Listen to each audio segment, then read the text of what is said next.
blood in the dirt. The ground shook again. Another blast. Dust flew into the hot air. The battlefield was nothing but smoke, fire, and screams. Bodies of soldiers, both alien and human, lay broken across the cracked earth. The war had no winners. Only survivors. Kari, a young alien girl with soft violet skin and silver eyes, lay still in the dirt. Her long white hair was stained with blood and mud. She couldn't move her left leg, because it was gone. Moments ago she had stepped on something hidden. A mine. It exploded under her, tearing off her leg in an instant. The pain had been so fast, so sharp, she hadn't even screamed. Now her blood was pouring out, mixing with the dust. Her squad had run ahead, they didn't stop.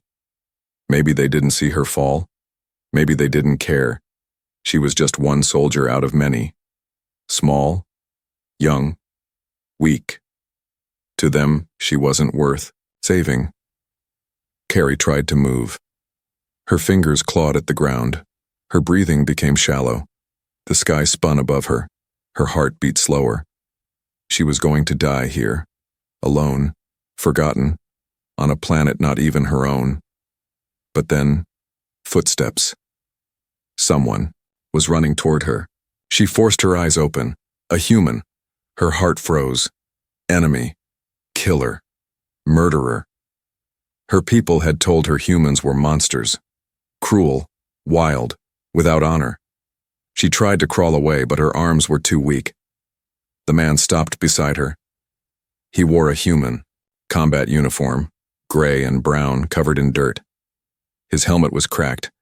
His eyes were sharp but not angry. Not cruel. He dropped to his knees and opened a large bag. Kari blinked. Why wasn't he finishing her off? The human checked her wound. He cursed under his breath. Then he pulled out tools, things she didn't recognize. A tube, a silver pack, something that looked like a metal bone. Kari whimpered. She tried to push him away. He gently held her down.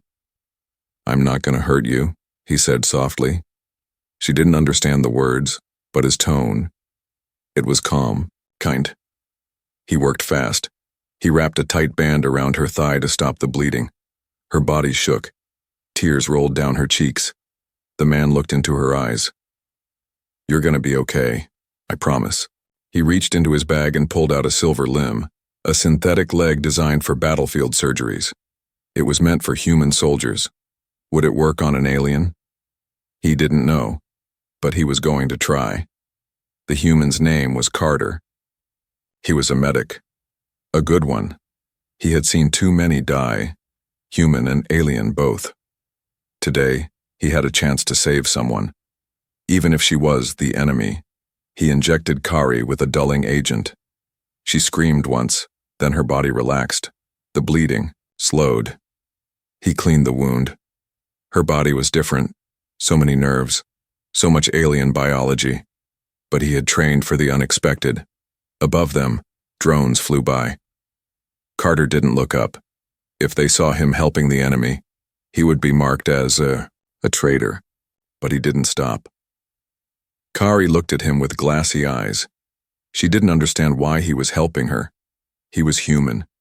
He should hate her. He should let her die.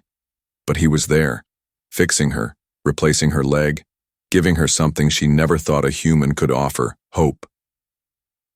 The wind howled. Another explosion shook the ground nearby. Carter worked faster. He connected the synthetic parts to her damaged nerves. Her skin twitched. Her breathing changed. Carter whispered, "Just a little more." Kari stared at the sky. She thought she saw something, her ancestors maybe, spirits, but no, it was just smoke. And a man, a human, kneeling beside her, saving her. Her vision faded again. But this time, she wasn't afraid. The decision Carter had never broken orders before. He sat in silence beside the unconscious alien girl, his knees deep in dust and blood. Her new synthetic leg, half welded to her strange purple skin, twitched slightly. She was still alive, but only just. He looked around. Dead silence. The battle had moved far away now. Gunfire echoed in the distance, but no one was close. Still, drones were watching from above. His radio buzzed. Carter, report back. You're overdue. Any wounded? He didn't answer. His thumb hovered over the button, then he shut it off completely. This wasn't in the manual. Helping the enemy wasn't part of the job. He looked down at her face, soft, alien, and much younger than he first thought. She was maybe 16 by human years, just a child in a uniform too big for her.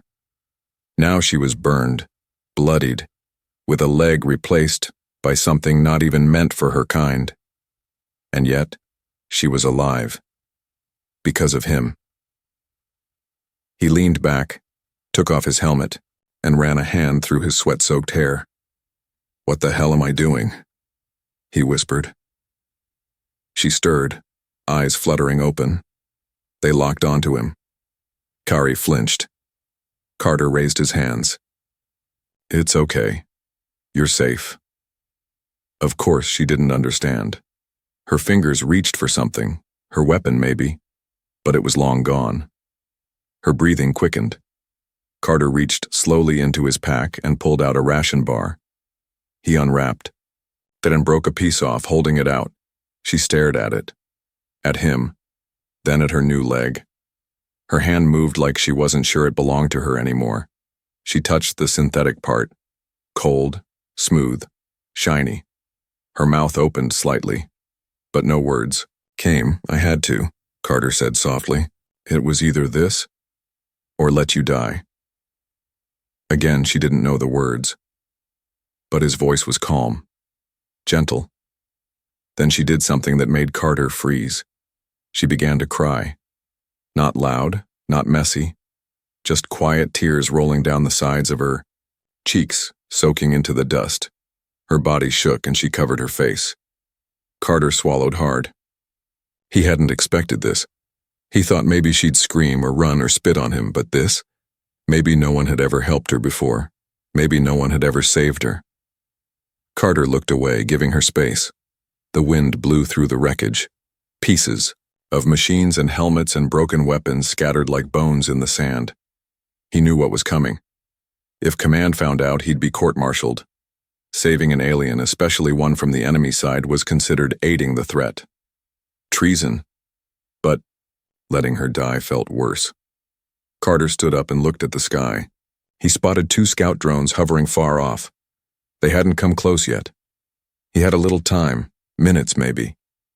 He crouched beside Kari again and pointed to the horizon. "I need to move you, they'll find us." She didn't understand the words, but she felt the urgency in his tone. Slowly, painfully, he lifted her into his arms. She winced, but didn't fight. She was light, too light.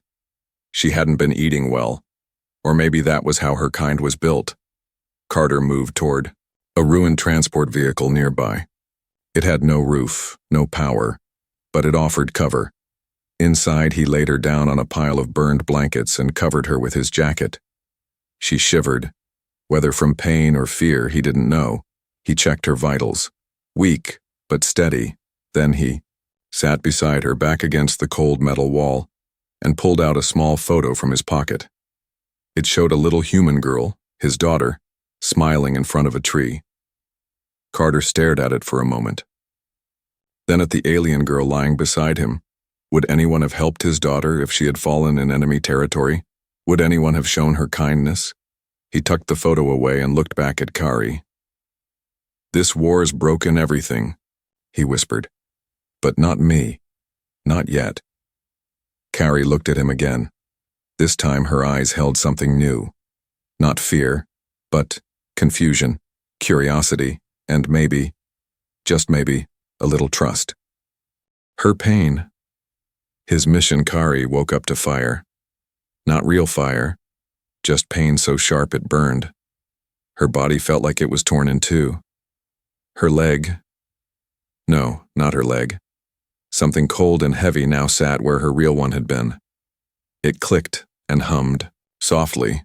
She wanted to scream, but only a whimper came out. The sky above was metal. The sun peeked through cracks in a broken transport roof.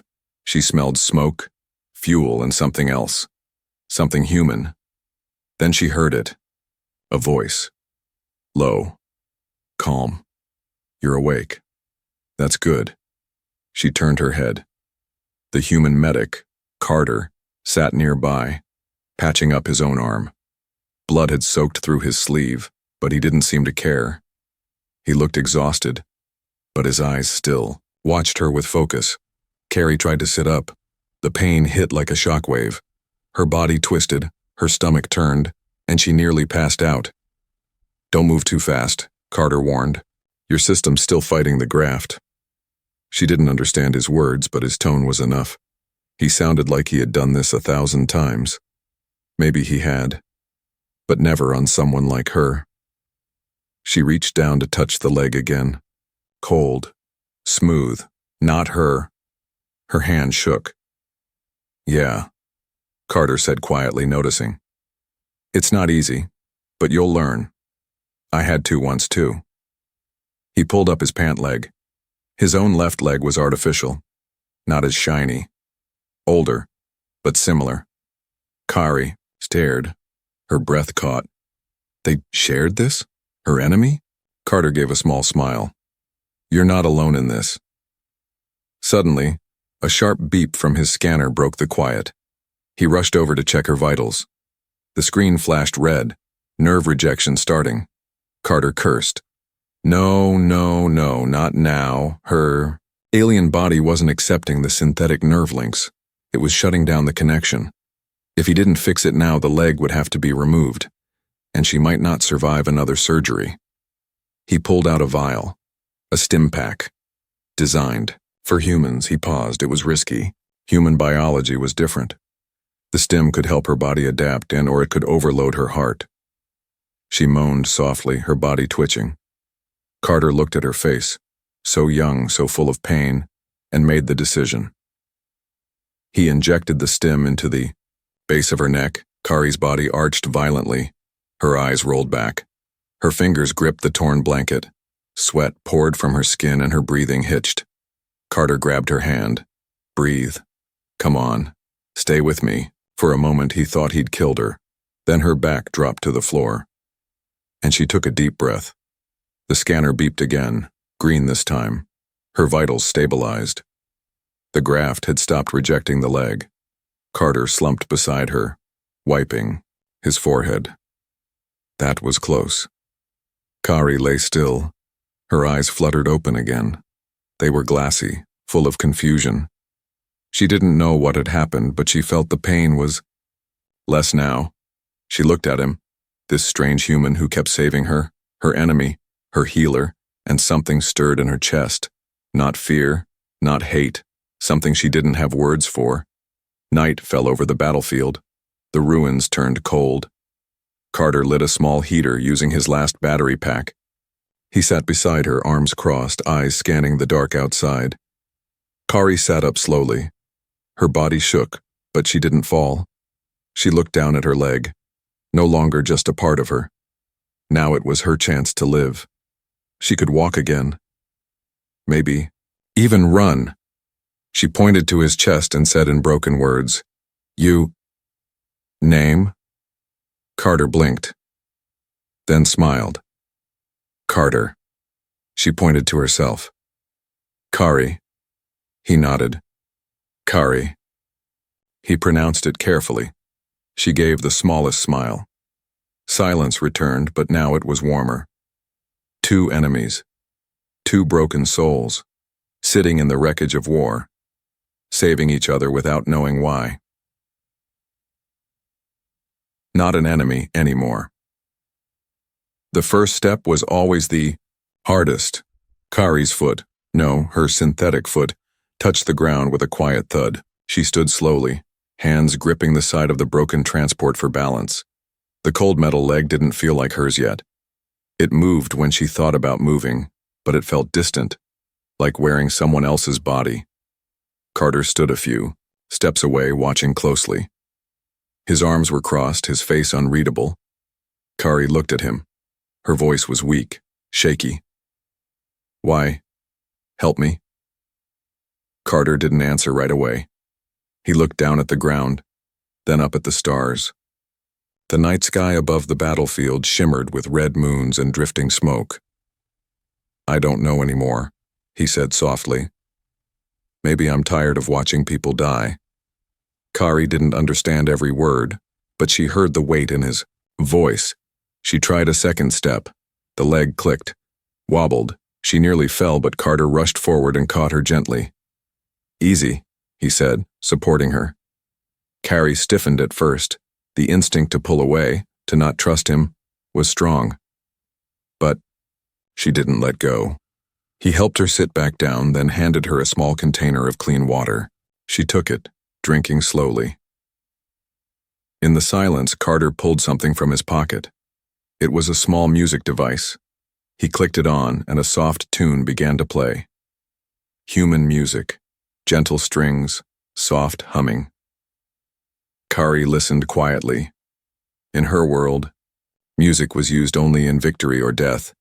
But this was something in between. She closed her eyes and listened. For the first time since the war began, there was peace. Later that night, Carter opened the side panel of the transport. Through the cracked window, distant flashes of light glowed. Not lightning, but flares. He sighed. "They're searching again," he muttered. Kari looked up. She followed his eyes, understanding without words. "Your people?" she asked. He nodded. "And yours too." She looked down. "Both want us dead. Seems that way," he said with a dry smile. Carter sat beside her again. His voice was lower now. "Back home I was a father. Had a daughter. She liked stars. Said every star had a secret." Kari's ears twitched. She turned her head. "You have child?" she asked slowly. He nodded. "She's gone now." Kari didn't speak. Her kind didn't share feelings easily, but she reached out, just a little, and placed a hand on his arm. Carter blinked. The alien girl who once looked at him like a monster was comforting him. The silence between them grew heavier, but not in a bad way. It was a silence that said, "We understand each other now." Just before dawn, Kari stood again, this time without help. Her steps were slow, uneven, but stronger than before. She walked to the entrance of the wreck and looked out. A wide valley stretched ahead, leading toward the neutral zone. No one truly controlled it. It was a place between worlds. Dangerous, yes, but a chance. She turned to Carter. "Go there?" she asked, pointing. He walked to her side and nodded. "That's the plan, but it won't be easy." Kari looked down at her new leg, then at him. "I walk. You stay close." Carter grinned. Deal. In that moment, they weren't enemies anymore. Not a human, not an alien, just two survivors walking the same path, with broken bodies, heavy hearts, and one shared truth. The war didn't matter, but life did. The search team, the sound of boots crunching glass made Carter freeze. Kari stopped breathing. They were inside the husk of an old scout ship, hiding beneath twisted metal and burned-out panels. Outside, heavy footsteps moved in a slow pattern, searching. Human voices murmured through the cracks. Carter slowly pulled Kari down beside him. Her heart was pounding.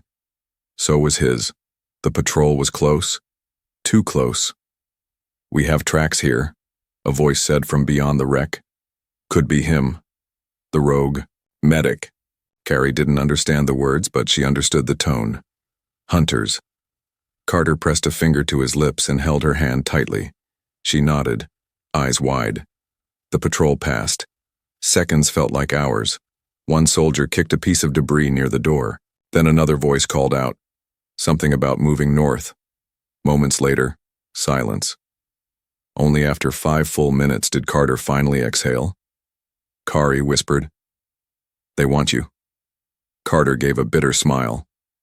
"Yeah, I'm a problem now." She looked down. "Because of me." "No," he said firmly. "Because I did the right thing." Kari stared at him, confused. In her world, mercy was weakness. Rules were everything. He had broken the rules to help her, and now both sides wanted them gone. Still, she felt no regret. Later that morning, they moved again. Carrie limped beside Carter, using a walking stick he had shaped from metal rods. Her steps were stronger now, more sure. The synthetic leg beeped softly with each move, adjusting to her balance. She was healing. They moved through a shattered canyon filled with skeletons of old ships. The wind howled like ghosts. Above, no drones yet, but they both knew it was only a matter of time. Carter pointed ahead. 2 more days, if we keep moving. Kari looked at him. What is there? Neutral zone. No soldiers. No war. Just people trying to live. She tilted her head. You live there? He shrugged. I don't know, but it's better than here. She walked beside him in silence for a moment. Then she asked, Why didn't you let me die? Carter stopped.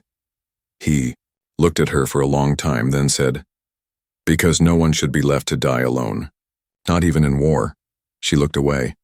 His words made something heavy sit in her chest. That night they made a fire in a hollow under an old bridge. Kari cooked a small animal she had hunted herself, slowly, carefully, the way her tribe had once taught her. Carter watched, impressed. You're good at that, he said. She gave a faint smile. Learned when I was small. You're still small, he teased. She threw a small pebble at him.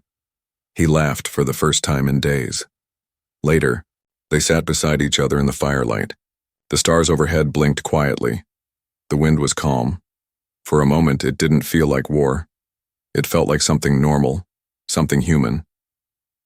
Kari spoke first. If your soldiers find us, they kill you? He nodded. Yes. And mine? They'll kill us both. Kari frowned. We are not safe anywhere. No, Carter agreed. But we have each other. She didn't answer, but her eyes softened. Just before dawn, a high-pitched sound cut through the canyon. Carrie jumped up. Carter grabbed his scanner. Drone, he shouted. They ran. Behind them, red lasers scanned the ground. The drone circled, sending out signals. A few minutes later, smoke trails rose in the distance, drop pods. Troops inbound. They had been found. Kari ran as fast as her leg would allow. Carter pulled her behind cover again and again, dodging fire. They dove into a cave, heartbeats racing. Carter checked his wrist display. We've got hours at most before they close in. Carrie looked at him. No more running, she said. Carter frowned. What? We fight. You can barely walk. But I can shoot, she said firmly. And I will not let them take you. He looked at her, this alien girl he had once found broken in the dirt. She was no longer weak, no longer scared. She was ready, and so was he. She walks again. The cave trembled. Far above, troop carriers roared through the clouds like angry beasts. Red searchlights swept across the mountainside, cutting through smoke and stone. The humans were coming. So were the aliens. Kari sat in the cold shadows of the cave staring at her leg. Not the one she was born with. The one she had almost died for. The one he gave her. She ran her fingers along the steel surface.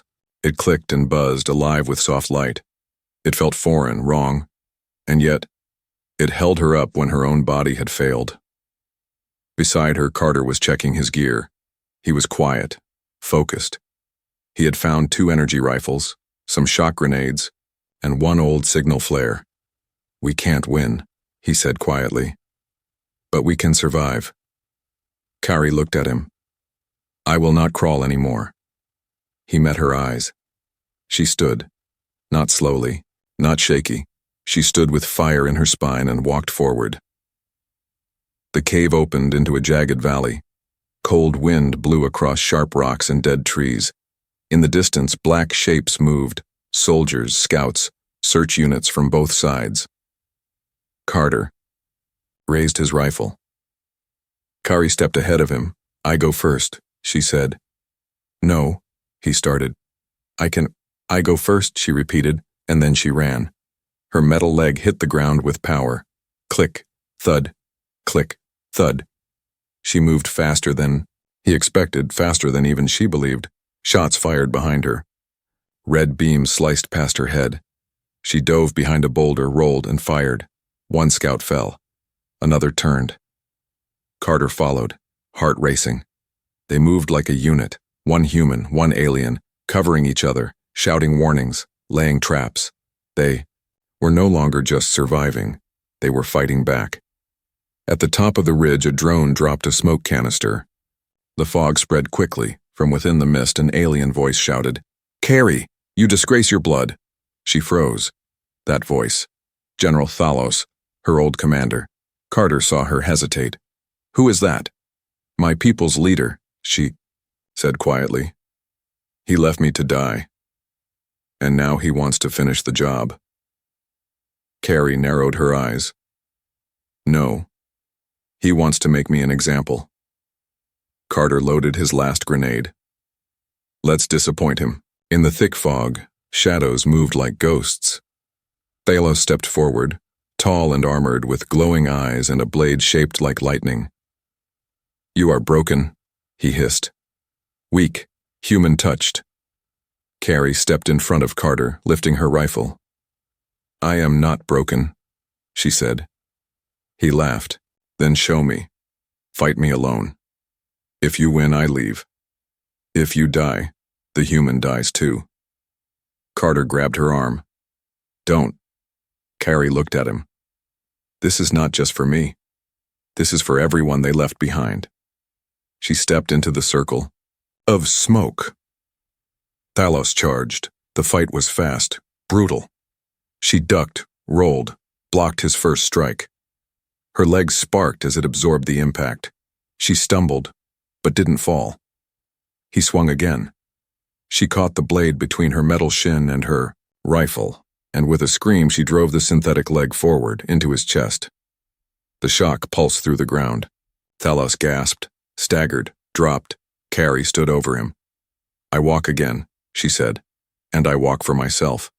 Behind her, Carter watched in awe. The girl he found dying in the dirt had just defeated a warlord, and she wasn't done yet. She turned to him. "Let's go." They moved fast, crossing the ridge and slipping into the final valley. Alarms echoed behind them, but they didn't stop. Not this time.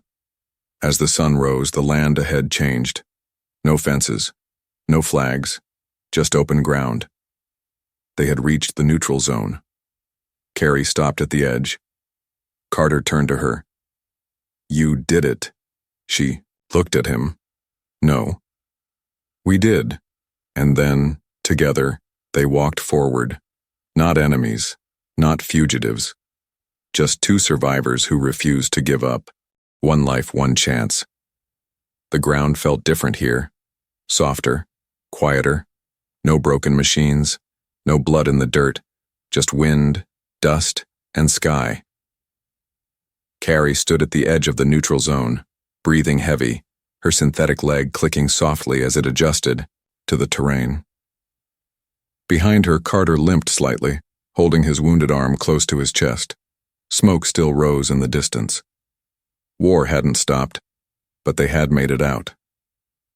For now. Kari turned to him. "This is peace." He looked around, unsure. "It's not much, but no one owns this place. No patrols, no flags, just a space to be."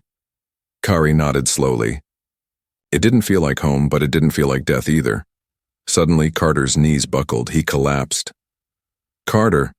Kari rushed to him. His side was soaked with blood. The wound he got while protecting her earlier had reopened. She grabbed his med kit, shaking. Her hands trembled as she pulled open the seals. He groaned, eyes fluttering. "No," she whispered. "You don't get to die now." She had no training, no medical knowledge, but she had watched him enough. Remembered the steps, the pressure points, the tools. She worked fast, whispering in her own language, words of strength, words of hope. The man who gave her a second chance. She was not letting him go.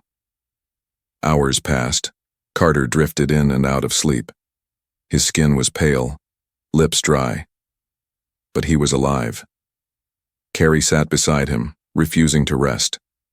She kept the fire going, kept watch, and kept whispering, just in case he could still hear her. "I was just a soldier," she said softly. "Just a girl with orders. But you broke yours to save me." She looked up at the stars, no longer cold, but alive with memory. "Now it's my turn." By morning, a strange buzzing echoed in the sky. Kari stood and raised her rifle, ready. But the ship that landed wasn't human or alien military. It was neutral medics, sent by the independent peacekeepers. An old satellite had caught drone footage of the fight on the ridge. Somehow it had spread. People had seen it. A human helping an alien saving him in return. A moment of mercy in a war of hate. And that moment had changed everything. Carter opened his eyes slowly. The first thing he saw was a white tent roof. The second was Kari, sitting by his bed holding his hand. "You came back," he said. "I never left," she whispered. A tear rolled down his cheek. "So, are we alive?" She nodded. "For now." The footage of their escape, their battle, and their bond made its way to both sides of the war. At first, many dismissed it, called it fake, propaganda, but some didn't. Some watched a young alien girl limp across a valley, dragging a human soldier behind her, his blood staining the rocks, her mechanical leg shaking but still moving, and they felt something they hadn't felt in years. Hope. Weeks later, Carter and Carrie sat on a hill at the edge of the neutral zone. She had a new leg now, one built just for her. It moved with grace. No more clicks. Carter's wounds had healed too. Mostly. But they were both different now. Not soldiers. Not enemies. Just survivors. Friends. Family. Kari broke the silence. Will the war end? Carter thought for a long time. I don't know, but it might change. A little because of us. She smiled softly. One life, she said. That's what you gave me. He looked at her. No, you gave me one. And in the stillness of the hill, under stars that watched without judgment, two broken people, one human, one alien, shared a silence deeper than any treaty. Not every story needs a hero. Some just need a chance.